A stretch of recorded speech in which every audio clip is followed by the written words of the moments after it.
నమస్తే, welcome to Sravya TV. ముందుగా బులెటిన్లోని update చూద్దాం.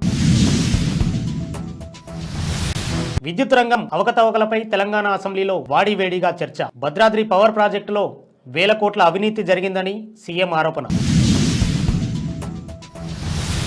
అల్లూరు జిల్లా చింతపల్లిలో విద్యార్థులకు ట్యాబ్లు పంపిణీ చేసిన సీఎం జగన్. 9,000 స్కూళ్లలో 4,34,00,000 మందికి ట్యాబ్లు. దోమకొండ మండల కేంద్రంలో రాహుల్ గాంధీ దిష్టిబొమ్మ దగ్నం. మహిళలను కించపరుస్తే ఊరుకున్నది లేదని బీజేపీ నేత రాజేష్ హెచ్చరిక. గాజాలో బయటపడ్డ హమాస్ అతిపెద్ద కమాండ్ సెంటర్. ఇజ్రాయెల్ హమాస్ మధ్య కొనసాగుతున్న భీకర యుద్ధం. ఏపీలో వాలంటీర్లకు గుడ్ న్యూస్. సీఎం జగన్ పుట్టినరోజు కానుకగా శాలరీ పెంపు. తీవ్ర కరువులో ఉన్నాం, నిధులు మంజూరు చేయండి. కేంద్ర మంత్రికి కర్ణాటక సీఎం సిద్ధరామయ్య వినతి. గద్వాల ఆర్డీఓ కార్యాలయంలో క్రిస్టియన్ పాస్టర్ల మీటింగ్. క్రిస్టమస్ పండుగ ఘనంగా జరుపుకోవాలని పిలుపు. భూ యాజమాన్య హక్కు చట్టాన్ని రద్దు చేయాలని రాజోల్లో బార్ అసోసియేషన్ సభ్యుల బైక్ ర్యాలీ. రాజ్యసభ చైర్మన్ అవహేళన చేయడం పట్ల భద్రాద్రి జిల్లా కొత్తగూడెం బస్టాండ్ వద్ద బీజేపీ నేతల ధర్నా. రాజ్యాంగ వ్యవస్థను అవహేళనం చేయడం ఏంటని జిల్లా అధ్యక్షులు రంగాకిరణ్. యువగలం విజయవంతం కావడంపై లోకేష్కు చంద్రబాబు అభినందనలు. తమ పోరాటానికి పవన్ మద్దతుగా నిలిచారని బాబు ప్రశంస. విద్యుత్ రంగంపై అసెంబ్లీలో కాంగ్రెస్ ప్రభుత్వం శ్వేతపత్రాన్ని విడుదల చేసింది. దీనిపై చర్చ సందర్భంగా అధికార విపక్షాల మధ్య మాటల యుద్ధం జరుగుతోంది. గత ప్రభుత్వంపై ప్రస్తుత ప్రభుత్వం తప్పుడు ఆరోపణలు చేస్తుందని మాజీ మంత్రి బీఆర్ఎస్ ఎమ్మెల్యే జగదీశ్వర్ రెడ్డి మండిపడ్డారు.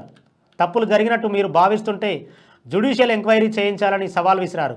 ఈ నేపథ్యంలో ముఖ్యమంత్రి రేవంత్ రెడ్డి మాట్లాడుతూ గౌరవ సభ్యుడే డిమాండ్ చేశారు కాబట్టి జ్యుడిషియల్ విచారణ జరిపించడానికి తాము సిద్ధంగా ఉన్నామని తెలిపారు.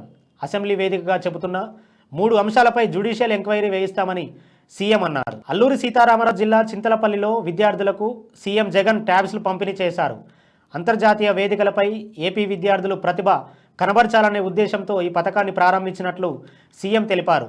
ఈ ఏడాది 620 కోట్ల వ్యయంతో రాష్ట్రంలోని 9,424 స్కూళ్లలోని విద్యార్థులకు 4,34,185 ట్యాబ్లను అందించనున్నట్లు సీఎం వివరించారు. ఈ ట్యాబ్లను దుర్వినియోగం చేయకుండా ఈసారి ప్రత్యేక ఏర్పాట్లు చేసినట్టు పేర్కొన్నారు.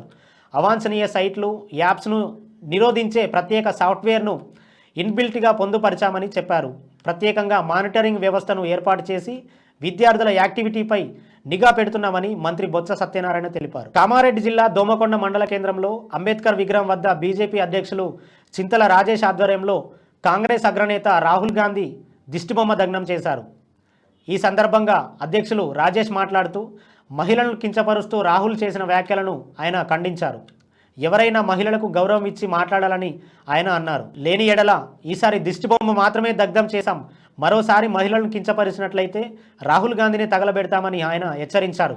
ఈ కార్యక్రమంలో దోమకొండ బీజేపీ నేతలు, కార్యకర్తలు పాల్గొన్నారు. రాష్ట్ర అధ్యక్షులు కిషన్ రెడ్డి గారి ఆదేశాల మేరకు ఏదైతే గత 4 రోజుల క్రితం పార్లమెంట్ సమావేశంలో మన దేశ ఉప రాష్ట్ర మంత్రి గారిని వ్యతిరేకిస్తూ ఒక టీఎస్ ఎంపీ గారు, కాంగ్రెస్ పార్టీ నాయకులు, ఒక ఎంపీ అయిన ఒక హోదాలో ఉండి ఒక ఉపరాష్ట్రపతిని వ్యక్తీకరిస్తూ ఇష్టానుసారంగా హీనల చేస్తూ వక్రీకరంగా ఆయన హంగులతోటి ఆమెను వ్యతిరేకించడం, దాన్ని ఒక జాతీయ పార్టీకి అధ్యక్షునిగా వ్యవహరిస్తున్న రాహుల్ గాంధీ నీచంగా ఒక మహిళ అని కూడా చూడకుండా ఆమెను వీడియో తీసి సోషల్ మీడియాలో పెట్టడము, ఇది నీచమైన సాంప్రదాయము.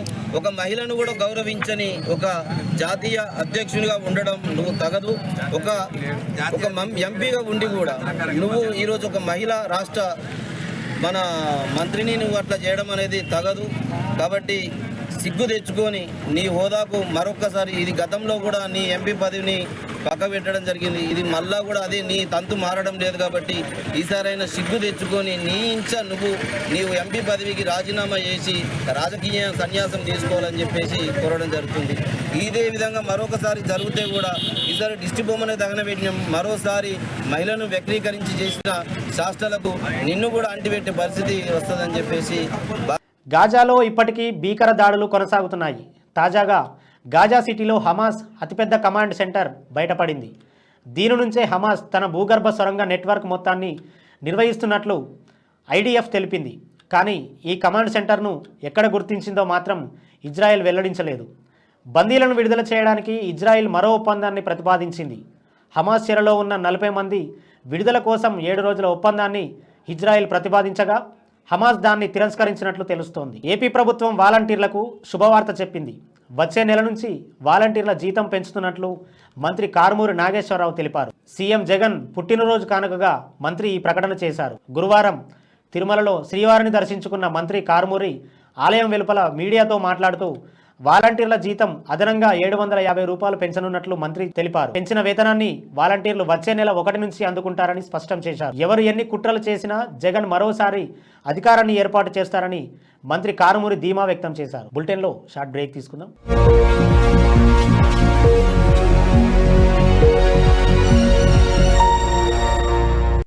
Welcome to Sravya TV news. నేను శ్రీ సౌజన్య. నమస్తే, వెల్కమ్ టు శ్రావ్య న్యూస్. నా పేరు లక్ష్మీ. నమస్తే, వెల్కమ్ టు శ్రావ్య టీవీ. నేను మీ Raghuvarma. Welcome to Sravya TV. నేను మీ మధు. నమస్తే, నా పేరు స్వప్నిక. మీరు కూడా నాలాగా యాంకర్ అవ్వాలని అనుకుంటున్నారా?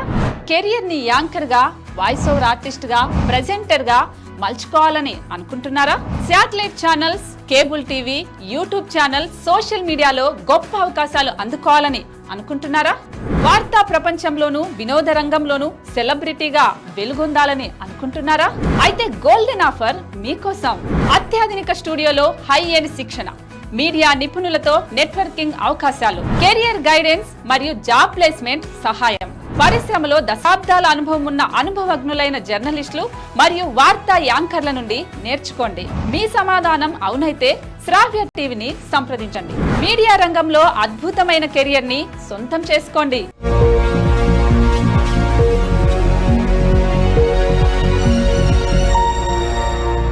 Welcome back.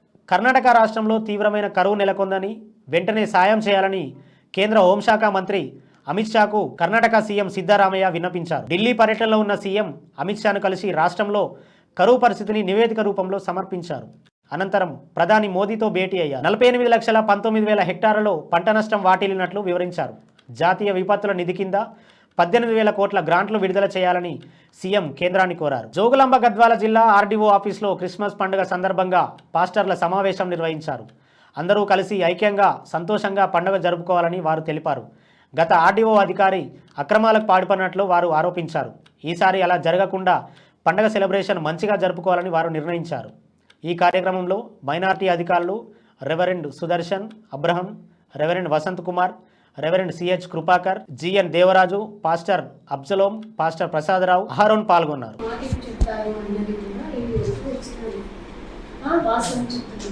అలాంటివి జరగకుండా ఇప్పటికైనా మీరు సామరస్యంగా పనిచేస్తాము.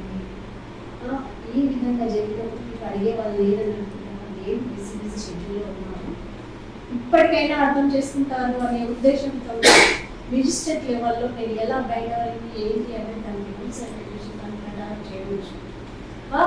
ఏం చేస్తున్నారు ఆడవాళ్ళు అంటే చేస్తారు. కాకపోతే కొంత సమన్వయంగా అర్థం చేసుకుంటారన్నది టైం ఇస్తుంది. ఏ టైంలో పనిష్మెంట్ అయితే ఇవ్వలేము కదా. చేసిన తప్పు ఏంటిది, ఓట్లు ఏంటి, అసలు ఏం టైం కదా. ఇప్పటికైనా చూసుకోండి అని చెప్పి నేను ఒక ఆర్డీఓగా ఫస్ట్ క్లాస్ రిజిస్ట్రేట్గా డివిజన్ లెవెల్లో మొత్తము 2 కాన్స్టిట్యూన్సీ ఉన్నాయి. ఇప్పటికైనా చెప్పుకోండి, కొంచెం సర్దుబాటు చేయాలి. తూర్పుగోదావరి జిల్లా రాజోలులో భూ యాజమాన్యపు హక్కు చట్టాన్ని రద్దు చేయాలని బార్ అసోసియేషన్ సభ్యులు బైక్ ర్యాలీ నిర్వహించారు. రాజోలు కోర్టు భవనం నుండి మండల కార్యాలయం వరకు ర్యాలీ చేశారు. ప్రజలకు తీవ్ర నష్టం కలిగించే భూ యాజమాన్యపు హక్కు చట్టాన్ని రద్దు చేయాలని వారు డిమాండ్ చేశారు. ప్రజలకు కరపత్రాలు పంపిణీ చేశారు. ప్రజల ఆస్తులకు రక్షణ కల్పించాలన్నారు. భూ యాజమాన్యం రద్దు చేయాలని, ప్రజలకు న్యాయం చేయాలని ప్రభుత్వానికి విజ్ఞప్తి చేశారు. అనంతరం మండలం తహసీల్దార్కు వినతి పత్రం సమర్పించారు. ఈ కార్యక్రమంలో బార్ అసోసియేషన్ అధ్యక్షులు కోట సుధాకర్, ఇండియన్ అసోసియేషన్ లాయర్స్ ఏఐఎల్ జిల్లా కార్యదర్శి దేవ రాజేంద్ర ప్రసాద్, న్యాయవాదులు జాలం భాస్కర్ రావు, ఆచంట శ్రీనివాస్, నాగరాజు, రామ్మోహన్, శ్రీనివాస్, సత్యనారాయణ, సాయిబాబా తదితరులు పాల్గొన్నారు. ఎక్కడా లేని విధంగా ఈ రాష్ట్ర ప్రభుత్వం ప్రజలకు అన్యాయం చేసేటువంటి చట్టాన్ని, ప్రియు వ్యతిరేక చట్టాన్ని ఈ రాష్ట్రంలో ప్రవేశపెట్టడం జరిగింది. ఈ చట్టం కనుక అమల్లో ఉన్నట్లయితే ఈ జ్యుడిషియరీ వ్యవస్థ ఉన్నటువంటి అధికారాలని రెవెన్యూ వ్యవస్థకి కట్టబెట్టి ఈ మొత్తం ప్రాథమిక హక్కులు ఏవైతే ఉన్నాయన్నట్టు కావాల్సిన పరిస్థితి వస్తుంది. కాబట్టి ప్రజల ఆస్తుల రక్షణ కోసమే మా న్యాయవాదులంతా ఉద్యమించడం జరుగుతుంది.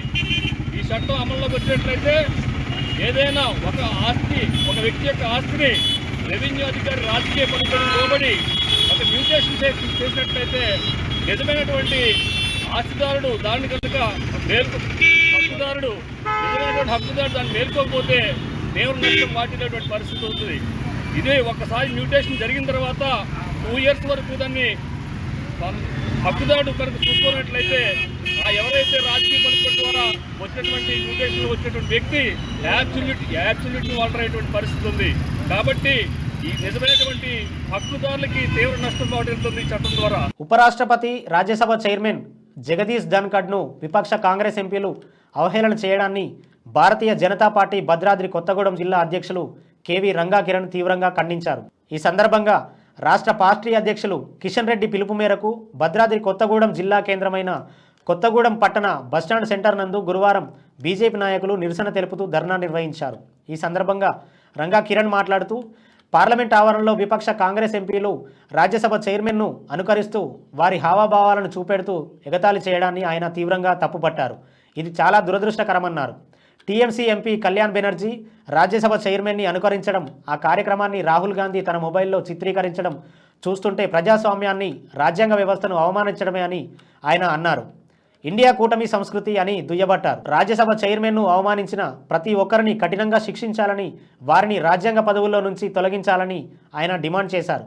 ఈ కార్యక్రమంలో రాష్ట్ర కార్యవర్గ సభ్యులు జంపన సీతారామరాజు, జిల్లా ప్రధాన కార్యదర్శి ఎడ్లపల్లి శ్రీనివాస్ కుమార్, జిల్లా అధికార ప్రతినిధులు వెంకటేశ్వర్లు, జైన్, కొత్తగూడెం అసెంబ్లీ కన్వీనర్ నరేంద్రబాబు తదితరులు పాల్గొన్నారు. చైర్మన్ గారికి పత్రికాముఖంగా బేషరతుగా క్షమాపణలు చెప్పే వరకు భారతీయ జనతా పార్టీ తరఫున వారిని పరదేశీయుడిగా భావించడం జరుగుతుంది.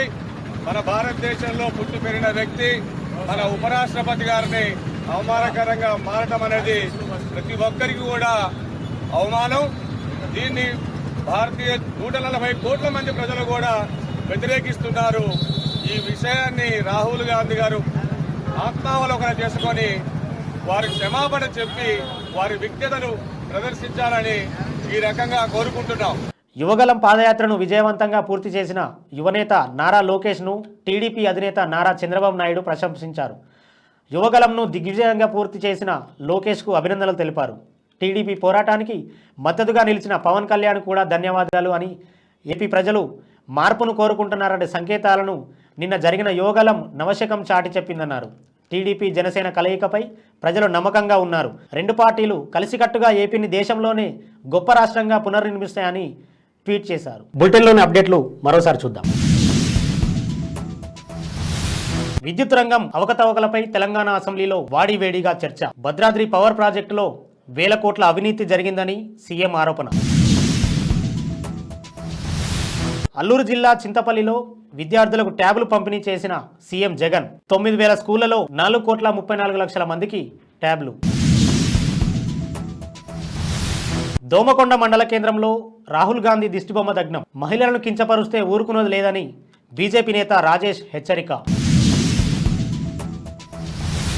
గాజాలో బయటపడ్డ హమాస్ అతిపెద్ద కమాండ్ సెంటర్. ఇజ్రాయెల్ హమాస్ మధ్య కొనసాగుతున్న భీకర యుద్ధం. ఏపీలో వాలంటీర్లకు గుడ్ న్యూస్. సీఎం జగన్ పుట్టినరోజు కానుకగా శాలరీ పెంపు. తీవ్ర కరువులో ఉన్నాం, నిధులు మంజూరు చేయండి. కేంద్ర మంత్రికి కర్ణాటక సీఎం సిద్ధరామయ్య వినతి. గద్వాల ఆర్డీఓ కార్యాలయంలో క్రిస్టియన్ పాస్టర్ల మీటింగ్. క్రిస్టమస్ పండుగ ఘనంగా జరుపుకోవాలని పిలుపు. భూ యాజమాన్య హక్కు చట్టాన్ని రద్దు చేయాలని రాజోల్లో బార్ అసోసియేషన్ సభ్యుల బైక్ ర్యాలీ.